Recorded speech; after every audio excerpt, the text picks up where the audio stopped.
లోక్ అదాలత్ ద్వారా ఎలాంటి సమస్యను పరిష్కరించుకోవచ్చని అన్నారు పెద్దపల్లి జిల్లా జడ్జి కుంచాల సునీత.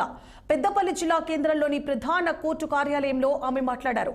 చిన్న సమస్యలతో కోర్టు చుట్టూ తిరిగి తమ సమయాన్ని వృధా చేసుకుంటూ ఇబ్బందులకు గురవుతున్న చాలా మంది సమస్యల పరిష్కారానికి లోక్ అదాలత్ సద్వినియోగం చేసుకోవాలని సూచించారు.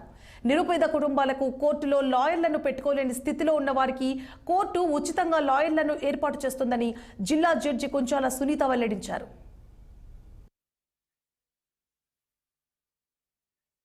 సంస్థ తరపు నుంచి ఎలాంటి ప్రజలకి ఎట్లాంటి సౌలభ్యాలు ఉన్నాయి, ఎట్లాంటి సౌకర్యాలు ఉన్నాయని తెలియజెప్పడం కోసమే ఈరోజు మీ అందరి ముందుకు రావడం జరిగింది. నేను పెద్దపల్లి న్యాయ సేవాధికార సంస్థ చైర్మన్గా ఛార్జ్ తీసుకొని 15 రోజులు అవుతుంది. మనకి ప్రతి 3 నెలలకు ఒకసారి జాతీయ లోక్ అదాలత్ అనేది నిర్వహించడం జరుగుతుంది.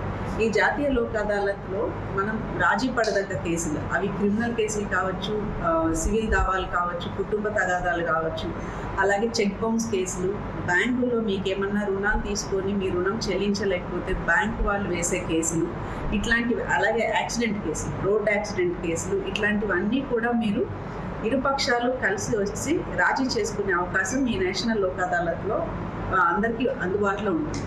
అలా అని లోక్ అదాలత్, నేషనల్ లోక్ అదాలత్ జరిగే ఒక్కరోజే మనం ఈ కేసులన్నీ రాజీ చేసుకోవాలా, 3 నెలలు ఆగి ఆ రోజు మాత్రమే చేసుకోవాలంటే అలా కాదు. ప్రతిరోజు కూడా కోర్టులు పని దినాల్లో ఈ లోక్ అదాలత్ అనేది జరుగుతూ ఉంటుంది.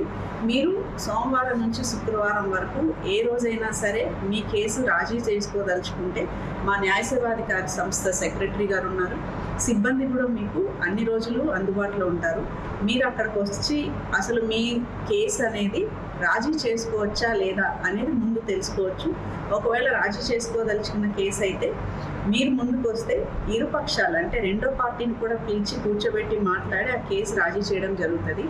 ఏదైనా సరే ఒక కోర్టులో కనుక కేసు తీర్పు వస్తే ఆ తీర్పు మీద ఇరుపక్షాలు ఎవరైనా సరే అప్పీల్కి వెళ్ళే అవకాశం ఉంటుంది.